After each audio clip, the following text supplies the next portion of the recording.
Conor's going to start Michael Chandler with a lefty, book it. I just think he's going to put him away with the left, man. Chandler's open, and McGuigan's always been really good against these wrestlers, these short, stocky wrestlers, and it's a bit of a tailor-made matchup. It's a bit of a tailor-made matchup for Conor. Yep, I know. As you say, he's always been good against the stocky wrestlers. The last one he beat was in 2015 when Conor was hungry and in his prime.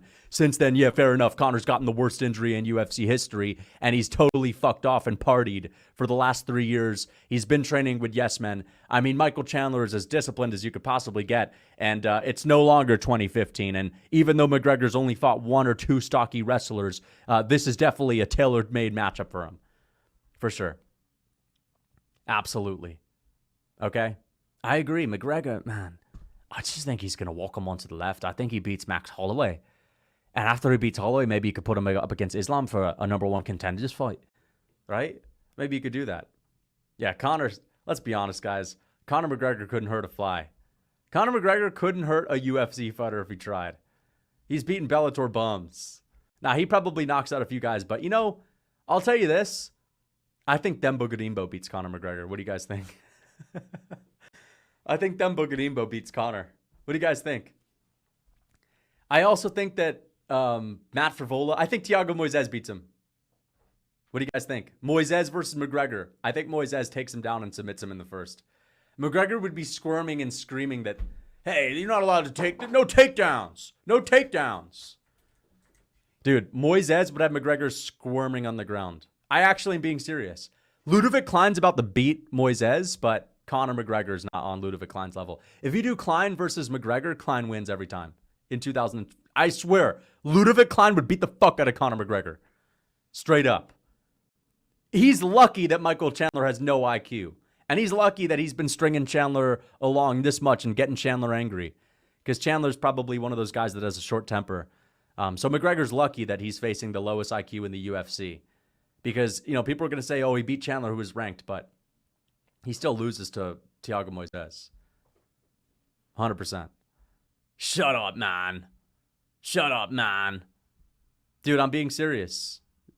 Conor McGregor is training with freaking bums, bro. Right? So Dan Hardy is like the epitome of what I'm talking about. And I use his voice to kind of imitate these McGregor fans. These are the fans that are always stuck in 2014, and they talk about Conor as if he could knock out anyone at the elite level these days. And, I always make fun of them for saying, Conor McGuigan's just got such a clean left hand. Hardy actually unironically did one of those in his most recent interview. And we are going to react to it right now. Okay? So here's the Dan Hardy interview. We are going to react to this. All right. Michael Chandler's here we go. The ultimate bad guy when Dan Hardy's just here, and he's stuck in 2014 with these takes. Watch this. 5 of us back in the day, but there's 60 guys on that mat sometimes, and it's just 60 guys on that mat. It's a special place to be. I will be remiss if I don't ask you about Mystic Matt Conor McGregor. You're well versed in being the bad guy, playing the bad guy. Conor McGregor. Let's listen to that. I'll be remiss if I don't ask you about Mystic Matt Conor McGregor. You're well versed in being the bad guy, playing the bad guy. He's probably the ultimate bad guy when it comes to MMA. He makes a return to the octagon. He's the bad man. How do you see his fight with Michael Chandler going? Man, even after the video of him partying the other night, I'm still confident that he can do it. I just feel there's something special about the way that McGregor controls the space that he's about. Oh! Yes! Something special about the way that McGregor... Come on, dude. You can't make this shit up. Come on, bro. You can't make this up. Something special about the way he maintains his space. Fuck you. I just feel there's something special about the way that McGregor controls the space that his opponents step into, and I say that intentionally. Like, Michael Chandler's stepping into McGregor's world, and I know Michael Chandler's a veteran and he's achieved so much, but there's nothing like a Conor McGregor event, and you've never. He's a veteran, and he's achieved so much. Yeah, he's almost talking about this like Chandler's some old grizzled vet, and McGregor's still this young gun, still the young gun who's still in his peak, still in his prime, dude. They're both washed. And Conor's more washed than Chandler. Even if Conor's younger, he's more washed. Right? With all the partying he's done to age his body and the horrible, gruesome injury that he got. Dude, I don't care if Michael Chandler's 38. I don't care if he's 2 years older than Conor. That brutal injury mixed in with the partying, Conor may as well be 50. You've never been to an event as big as a Conor McGregor event. Even Michael McGregor. Chandler's going to be in awe and a little overwhelmed by it. And Michael Chandler's not very strategic in the way that he fights these days. He's there for a scrap.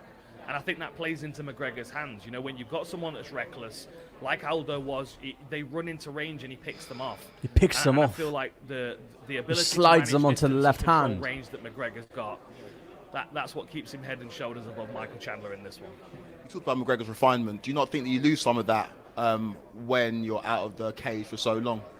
I do think you do. I think you do lose time, and certainly. And I think, you know, as you get older... It's a good question. He's been out for a minute. He's been partying. Well, that's one of the first things that go... I mean, we saw that with Roy Jones, you know.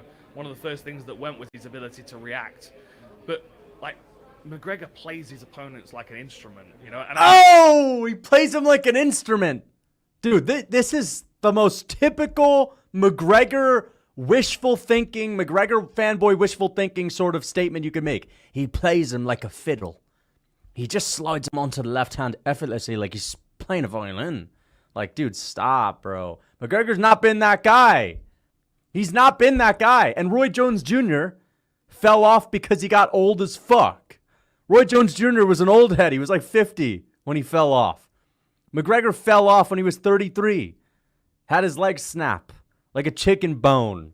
Like one of those bones Jorge Masvidal was always talking about. Saying he was trying to break those bones in Usman's face. McGregor's freaking leg snapped, man. He's not playing anybody like a fucking instrument these days, dude. I just feel like the level of fight IQ that he's got and the experience at landing that left hand. I mean, everything about McGregor's game is about landing that left hand. You know, you watch him before he left the Cage Warriors, before he joined the UFC, he's sniping people with that left hand. That's an ability that he won't ever lose. You know what I mean? That's something that he can take a couple of weeks sparring with his mates, sparring with an Artem Lobov or someone like that, and he'll be able to find his timing and his range. And that Dude, I agree with that. I do believe that he will be able to find a left hand, but McGregor is not the one-punch KO guy at lightweight. Name me one person Conor McGregor's knocked out with one punch at lightweight. Name me. One person. One guy. You can't.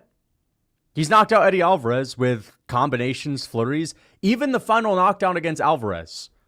The other ones were flash knockdowns, good knockdowns, but didn't come close to putting him out. Final flurry was just like a pity knockdown. It was, oh, no, skill gap's too much.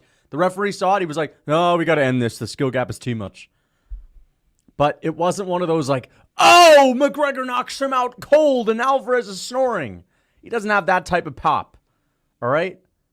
And I don't think McGregor's going to have that sort of pop at 170 against Michael Chandler, who's going to have an improved chin because he doesn't have a weight cut.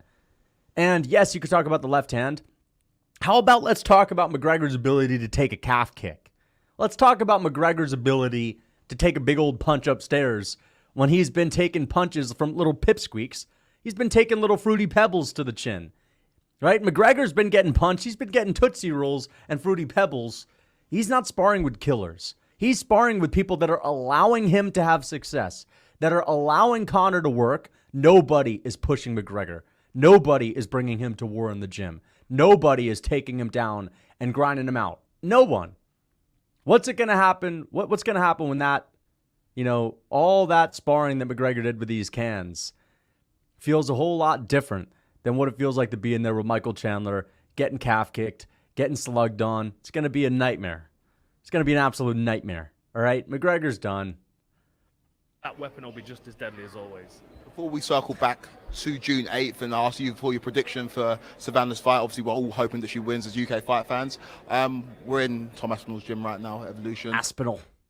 All right, guys. That's basically it for the McGwiggy versus the Nick Diaz trilogy. Midget PFL bums. He's sparring Bellator cans. McGuigan. I just don't know if Chandler's going to be able to slide past the left hand.